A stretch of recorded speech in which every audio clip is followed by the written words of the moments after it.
حسنت نفسي بالحي القيوم الذي لا يموت أبدا ودفعت عني السوء بألف ألف لا حول ولا قوة إلا بالله العلي العظيم. പിന്നെ ആരെയാ നീ കല്യാണം കഴിക്കാൻ ആഗ്രഹിക്കുന്നത്? ആ പെൺകുട്ടി പറയാൻ, ഉരീദു അൻ അതസവ്വജ ഇംറഅൻ സാലിഹ, ഞാൻ കല്യാണം കഴിക്കാൻ ആഗ്രഹിക്കുന്നത്, ഉരീദു അൻ ഉസവ്വിജ റജുലൻ സാലിഹ, ഞാൻ കല്യാണം കഴിക്കാൻ ആഗ്രഹിക്കുന്നത് സ്വാലിഹായ ഒരു മനുഷ്യനെയാണ്. എന്താണ് ആ മനുഷ്യന്റെ പ്രത്യേകത? യഖുദു ബിയദി ഇലൽ ജന്ന, എന്നെ കൈപിടിച്ച് സ്വർഗ്ഗത്തിൽ കൊണ്ടുപോകാൻ കഴിയുന്ന ആളാകണം. മാത്രമല്ല വയൻജിബുലി വലദ, അദ്ദേഹത്തിലൂടെ എനിക്കൊരു കുഞ്ഞുമോൻ പിറക്കണം. യുസ്ബിഹു ഫാരിസൻ ഫീ സബീലില്ലാഹ്, അല്ലാഹുവിന്റെ മാർഗ്ഗത്തിൽ ആ കുഞ്ഞുമോൻ ഒരു പോരാളിയായി മാറണം. അലാ യദൈഹി ബൈത്തുൽ മുഖദ്ദസ്, ആ കുഞ്ഞുമോന്റെ കൈകളിലൂടെ അല്ലാഹു ബൈത്തുൽ മുഖദ്ദസിന്റെ മോചനം സാധ്യമാക്കണം.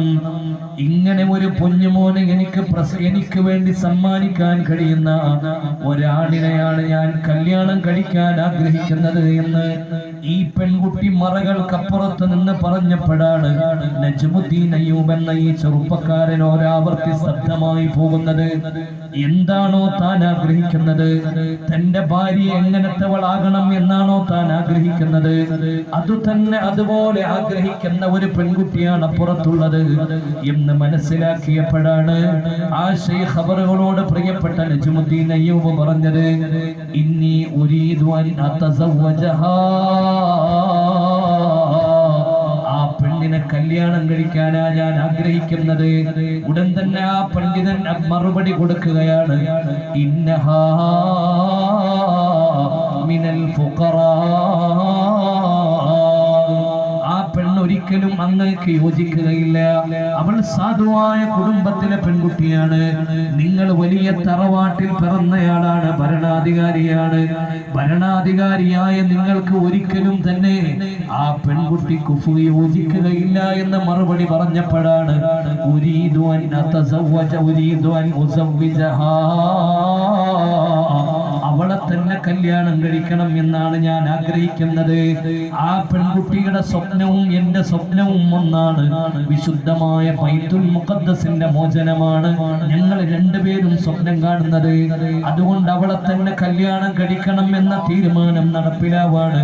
ആ പാവപ്പെട്ട കുടുംബത്തിൽ നിന്നാണ് തിക്രീത്തിന്റെ ഭരണാധികാരിയായി നജ്മുദ്ദീൻ അയ്യൂബ് കല്യാണം കഴിക്കുന്നത്. ആ വിവാഹത്തിലാണ് ഒരു കുഞ്ഞുമോൻ പിറക്കുന്നത്.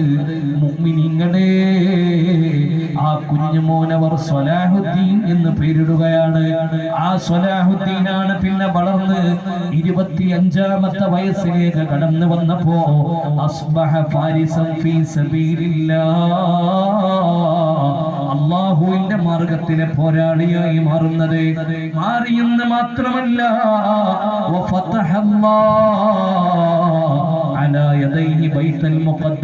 ആ മനുഷ്യന്റെ കൈകളിലൂടെ അല്ലാഹു തആല ബൈത്തുൽ മുഖദ്ദസ് മോചിപ്പിക്കുകയാണ്.